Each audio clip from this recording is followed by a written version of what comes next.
nação santista, como vocês estão? O Santos estressou vocês hoje? Hoje não. Meu nome é Gabriel Zupo, do canal Sincero Santos. Não se esqueçam de se inscrever no canal, curtir e compartilhar o vídeo e ativar o sininho. E para você que tem Instagram, seguir a página do canal, @Sincero Santos. Bom, gente, o tema de hoje é para falar do porquê Yusufá, Billy Arce e Miguelito não são relacionados para os jogos do Santos. Bom, agora indo para os três jogadores em específico que pela segunda vez seguida não foram relacionados. O porquê eles não são relacionados? Bom, vamos começar pelo Billy Arce. A do Billy Arce me parece que é aquela contratação que não foi pedida pelo treinador.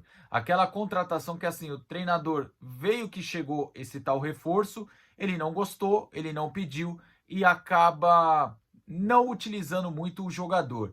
Me lembra muito o caso do Dorival com o Maxi Rolon lá em 2016, que era um jogador que o Dorival não pediu, um jogador que o Dorival não gostou, mas como ele veio como reforço, teve uma pressão da diretoria para que o Dorival usasse o jogador. Mas o jogador foi utilizado poucas vezes e acabou não correspondendo. A real é que ele entrou em situações totalmente difíceis, ele entrou na real na fogueira e acabou não correspondendo.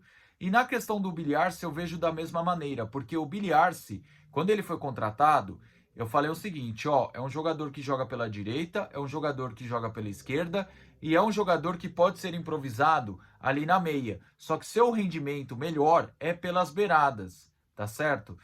Só que assim, o Carille só usou o Billy Arce duas vezes e também em folgueiras, né? No jogo contra o Avaí, quando o Santos estava perdendo de 1-0, que o Billy Arce entrou sem ritmo de jogo nenhum e fora de posição. Então o Billy Arce totalmente perdido no jogo contra o Avaí. Outro jogo que o Billy Arce entrou foi contra a Ponte Preta, quando criava aquele clima de drama, de tensão na Vila Belmiro, porque o Santos ganhava de 2-1, mas cometia vários erros em sequência, chamando a Ponte Preta para o jogo, e isso acabou queimando um pouco o Billy Arce, porque foi ele entrar que a Ponte Preta conseguiu o empate, né? Então, o que acontece? O Billy Arce é uma contratação que não foi pedida pelo Carille, é uma contratação que o Carille não gostou, só que assim, dão uma desculpa que é por escolha técnica, mas a real é que ele é um reforço que o Carille não pediu, então provavelmente não deve receber tantas oportunidades. Bom, outro quesito que também impede a escalação do Billy Arce seria o quê? Segundo o contrato do Billy Arce, o Santos tem que pagar luvas ao decorrer de 2025 no valor de US$ 200 mil em 6 parcelas a partir do ano que vem. Se a gente for levar em consideração, arredondar aqui, que a cada $1 equivale a R$ 5, o Santos teria que pagar 1 milhão de luvas para o Billy Arce e seu staff ano que vem. Se o Billy Arce concluir 60% das partidas até ano que vem, o Santos passa a ter que pagar $300 mil de luvas para o Billy Arce. Então teria um aumento de $100 mil, que seria no quesito de R$ 500 mil. Então, uma dívida que pode ser de 1 milhão pode aumentar para 1,5 milhão para um jogador totalmente duvidoso, né? Negócios que o Santos sempre faz e acaba se prejudicando também, né? Passando agora para o segundo caso do Yusufá. O Yusufá, que veio por indicação do Scout, né, que foram profissionais contratados pelo novo CEO do Santos, o Paulo Brax. Esse jogador deve receber oportunidades.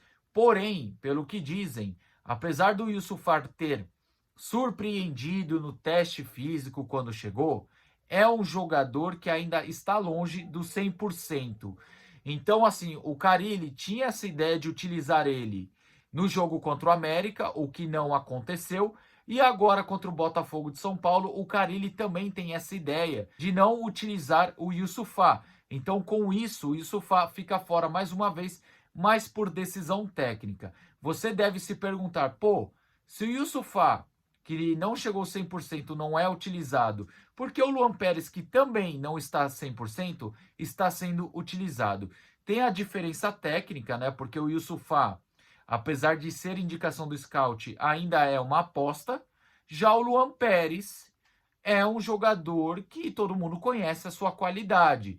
E o Luan Pérez tem o quesito de um pouco de idolatria de alguns torcedores. E outra coisa que pesou e pressionou o Carille de relacionar o Luan Pérez é o fato, na coletiva de apresentação do jogador, ele falar que está em condição. Então, se o Carille não relaciona o Luan Pérez, existe uma pressão gigantesca em cima do Carille. Sabe? Vai vir aquela pergunta: por que não relacionou o Luan Pérez se ele disse que tem condição? Para que isso não fosse gerado, o Carille já relacionou ele contra o América Mineiro, mesmo antecipando o cronograma. O ideal era que o Luan Pérez fosse só relacionado para esse jogo de quinta e não no de domingo. Inclusive, domingo ele ganhou alguns minutos, sofreu com o ritmo de jogo, tá? Então, por isso que o Yusufá ainda não estreou, ele não está 100% na parte física, por isso que não está sendo relacionado. E na questão do Luan Pérez que eu citei, tem toda essa pressão pelo nome Luan Pérez, tá certo? Agora, o último caso que mais intriga e que todo mundo debate é do Miguelito, né? A do Miguelito, eu já trouxe a informação aqui que o staff dele está incomodado com isso, e outro staff que está começando a se incomodar por falta de oportunidades no profissional é o do garoto Ian, beleza?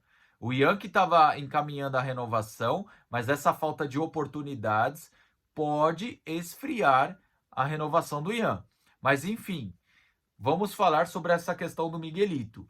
O Miguelito, ele vai bem na seleção boliviana, tem um certo destaque, e quando chega aqui no Santos, é rebaixado para o sub-20. Imagina a cabeça do jogador. Joga bem contra Chile, joga bem contra a Venezuela, joga bem contra Peru, joga bem contra as outras seleções sul-americanas. Aí chega aqui, ao invés de jogar no profissional, ou pelo menos ser relacionado, ele vai jogar pelo sub-20. E isso tem incomodado tanto um pouco o jogador no quesito psicológico de confiança, como também o seu staff, que quer que o Miguelito tenha oportunidades no time principal, ok? Então, assim, o Miguelito tá mais que claro que o Carille não gosta da base e também não curte o estilo do jogador. Inclusive, ele meteu um migué na gíria do futebol, falando que não sabia que o jogador jogava de ponta direita. Cara, sem sentido algum essa fala.